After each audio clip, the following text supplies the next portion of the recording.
السلام علیکم ورحمۃ اللہ وبرکاتہ۔ جیسا کہ میں نے پچھلی ویڈیو کے اندر آپ لوگوں کو یہ بتایا تھا کہ شب برات کی حقیقت کیا ہے، اس کے بعد میں نے بتایا کہ شب برات میں حلوہ بنانا کیسا ہے، اور اب انشاءاللہ میں آج وہ چیزیں بتانے جا رہا ہوں، یعنی کہ وہ لوگ جن کی شب برات میں مغفرت نہیں ہوتی۔ دیکھیے، اللہ رب العزت ہر گنہگار کو بخش دیتا ہے، لیکن دو کا اللہ نے وعدہ کر رکھا ہے کہ اگر وہ دو گناہ زندگی بھر کرتا رہے گا تو اس کی مغفرت نہیں کی جائے گی، کیونکہ اللہ رب العزت ہر گناہ کو معاف بھی کر دے گا اور یہ دو گناہ بھی معاف کر دے گا، لیکن اللہ نے وعدہ کیا ہے۔ لیکن اگر دنیا میں ہی وہ توبہ کر لے، توبہ استغفار کر لے، تو انشاءاللہ اس کی بھی مغفرت کر دی جائے گی۔ ایک شرک اور دوسرا کفر کرنا، یہ دو بڑے بڑے گناہ ہیں، ہمیں ان سے سب سے پہلے بچنا پڑے گا۔ دیکھیے، یاد رکھیے کہ شب برات کے اندر یا شب قدر کے اندر یا جمعے کی رات یا کوئی بھی وقت ہوتا ہے، انسان کی مغفرت ضرور ہوتی ہے بشرطے وہ سچے دل سے توبہ کرے، لیکن اللہ کے کچھ خاص وقت ہوتے ہیں کہ اللہ تبارک و تعالیٰ اپنے بندوں پر زیادہ مہربان ہوتا ہے۔ لیکن جیسے کہ شب برات آ رہی ہے اور شب برات کے اندر کچھ لوگوں کی مغفرت نہیں کی جاتی ہے، اللہ تبارک و تعالیٰ اس رات کے اندر قبیلہ کلب کی بکریوں کے بالوں سے زیادہ لوگوں کی مغفرت فرماتا ہے، جہنم سے آزاد فرما دیتا ہے، ان کے گناہ کو بخش دیتا ہے، ان کی مغفرت کر دیتا ہے۔ لیکن 6 بندے ایسے ہیں، 6 آدمی ایسے ہیں کہ اس رات سے مغفرت سے محروم رہیں گے، یعنی اس مقدس رات میں بھی وہ مغفرت سے محروم رہیں گے۔ ہاں، اگر وہ سچے دل سے توبہ استغفار کریں، اللہ سے معافی مانگے، تو انشاءاللہ ضرور ان کی مغفرت کر دی جائے گی۔ نمبر 1، شرک کرنا، اللہ کے ساتھ کسی کو شریک کرنا، یعنی کہ اللہ کو بھی خدا ماننا اور کسی اور کو بھی خدا ماننا، کسی اور کو بھی پوچھنا، کسی اور کو بھی عبادت کرنا، اس کو شرک کہتے ہیں۔ تو شرک سے ہمیں سب سے پہلے بچنا پڑے گا۔ نمبر 2، کینہ پرور، یعنی کہ اپنے دل کے اندر کسی مسلمان کے لیے کینہ رکھنا، یعنی کہ اس سے بول چال بھی ختم، سلام بھی ختم، سارا کچھ ختم، اس کے لیے برا ہی برائی، برا ہی برائی۔ تو میرے بھائیو، اس سے بچنا ہے ہمیں، یہ بہت خطرناک گناہ ہے کینہ رکھنا۔ تو اپنے دل کو صاف رکھیے، اگر چاہتے ہو کہ اللہ راضی رہے تو اپنے دل کو صاف ستھرا رکھ کے چلیں۔ اور یہ دل کیسے صاف ہوگا؟ یہ دل صاف جو ہوگا توبہ استغفار سے ہوگا۔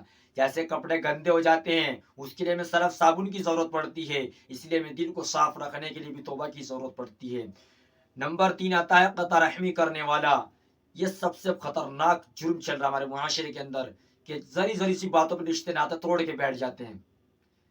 یاد رکھنا، رشتے ناطے توڑنے والا جنت میں نہیں جائے گا۔ تو اس کی بہت خصوصیت آئی ہے، یعنی کہ قطع رحمی کرنے والا بھی جنت میں نہیں جائے گا۔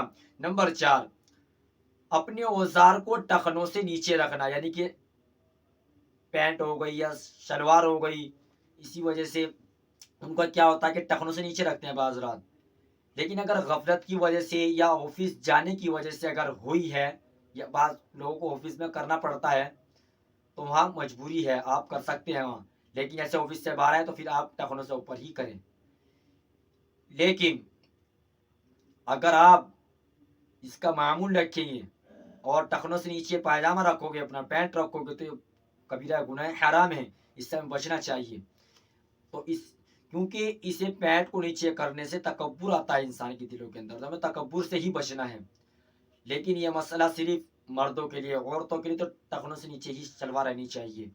نمبر 5، والدین کی نافرمانی کرنا، یہ بھی معاشرے کے اندر بہت تیزی سے پھیلتی جا رہی ہے، والدین کی نافرمانی کرنا۔ دیکھیے، اللہ کے رسول صلی اللہ علیہ وسلم نے ارشاد فرمایا، رضا الربی فی رضا الوالد و سخط الربی فی سخط الوالد، اللہ کی رضامندی والد کی رضامند میں ہے اور اللہ کی ناراضگی والد کی رضامند میں ہے۔ یعنی کہ اللہ کی رضامندی والد کی رضامند میں ہے اور اللہ کی ناراضگی والد کے ناراض میں ہے۔ یعنی کہ اگر آپ چاہتے ہو کہ اللہ بھی خوش رہے آپ سے، تو پھر آپ کو چاہیے کہ ہمیں اپنے والد کو راضی رکھنا چاہیے۔ دیکھیے، چھوٹی موٹی غلطیاں تو ہر گھر کے اندر ہوتی ہے، لیکن ان کے دل کے ٹکڑے ٹکڑے کر دینا، پرزے پرزے کر دینا، ان کے آنسو بہا جانا، تو میرے بھائیوں اس سے بہت بڑا نقصان دہ ہوگا۔ ان کے دلوں سے پوچھو کہ جن کے ماں باپ اس دنیا سے رخصت ہو چکے ہیں، اور میں کہنا چاہتا ہوں ان لوگوں سے کہ جن کے ماں باپ، جن کے سایہ ماں باپ کا، جن کے سروں کے اوپر ماں باپ کا سایہ ہے، تو ان کو چاہیے کہ اپنے ماں باپ کی قدردانی کریں، کیونکہ ایک صحابی رضی اللہ تعالیٰ عنہ نے پوچھا اللہ کے رسول صلی اللہ علیہ وسلم میرے اوپر سب سے زیادہ حق کس کا ہے؟ تو فرمایا تیری ماں کا۔ دوسری مرتبہ پوچھا کہ اللہ کے رسول صلی اللہ علیہ وسلم میرے اوپر سب سے زیادہ حق کس کا ہے؟ کہ تیری ماں کا۔ تیسری مرتبہ پوچھا اللہ کے رسول صلی اللہ علیہ وسلم میرے اوپر سب سے زیادہ حق کس کا ہے؟ کہ تیری ماں کا۔ چوتھی مرتبہ جب پوچھا کہ اللہ کے رسول صلی اللہ علیہ وسلم میرے اوپر سب سے زیادہ حق کس کا ہے؟ کہ تیرے باپ کا۔